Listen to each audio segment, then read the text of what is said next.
Okay, after yesterday's Wolverine build, going to go in and finish the weekend with another one of Blokees' action figure kits. In this case, we'll be working on Elita One from Transformers 1. She's actually got a little bit of electronics in her, but, you know, piece count is somewhere around that of Wolverine.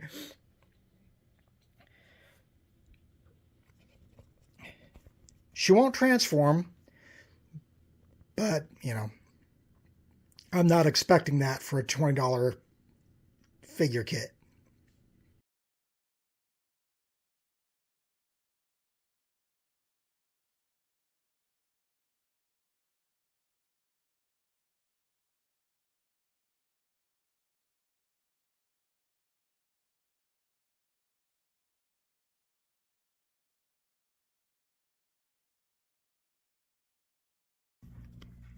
Okay, first couple of things done here.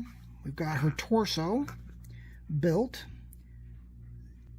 The clear part there should light up. Thing is, though, you've got to tap things just right. And sometimes it works, sometimes it doesn't. I would actually like a genuine switch there, but I'm not going to complain too much.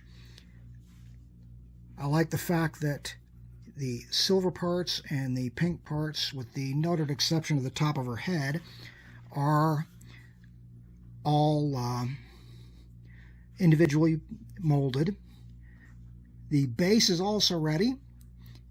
Just basically two plates stuck together with a couple of crystals on them.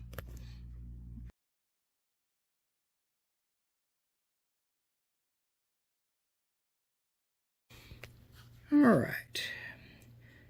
About 8 or 9 pieces in, we have Elita One's head.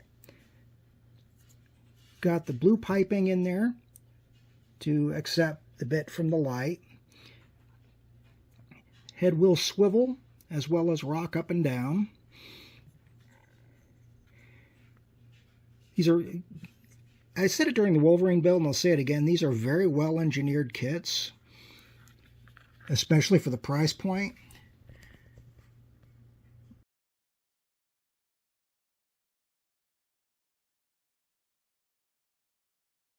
And here we have our completed hands, arms, and gun. Options in both cases of the hands for a hand to grip the grip on her gun, and then a relaxed pointing hand. Again, you know, multiple pieces to create the arms.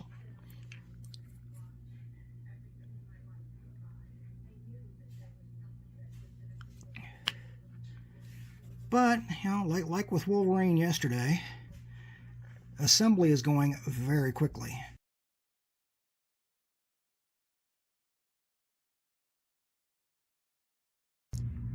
And here we have the completed legs. Realized I had forgotten to put the hip plates on. Those are taken care of now as well. Next up is to put her legs on her body and put her on the base.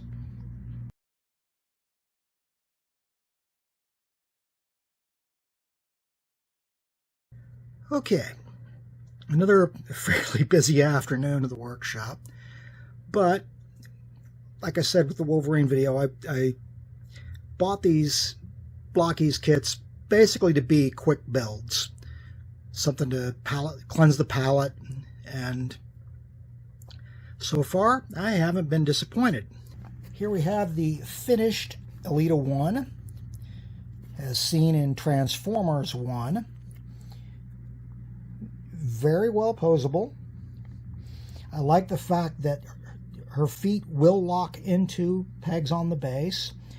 I tried to spread the legs to get both feet on one of those pegs, but the hip joints kept popping out, so I figured, you know, we won't do that. But all in all, I really do like the way the kit went together. It's a decent size. I wish it were a little larger, but I'm not going to complain too loudly.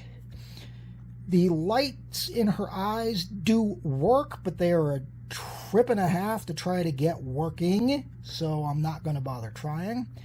Basically, it takes an impact to the chest or the back to turn them on, which is kind of poor design from what I'm looking at, but, you know, I didn't design the kit. I didn't have to pay for the electronics, so...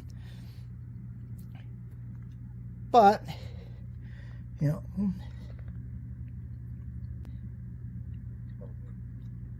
I'm very happy with how she looks and how the various parts go together to complete her look. And at this point, I'm going to stop rambling, and I'm going to put some stills at the end of this, and thank you all for watching.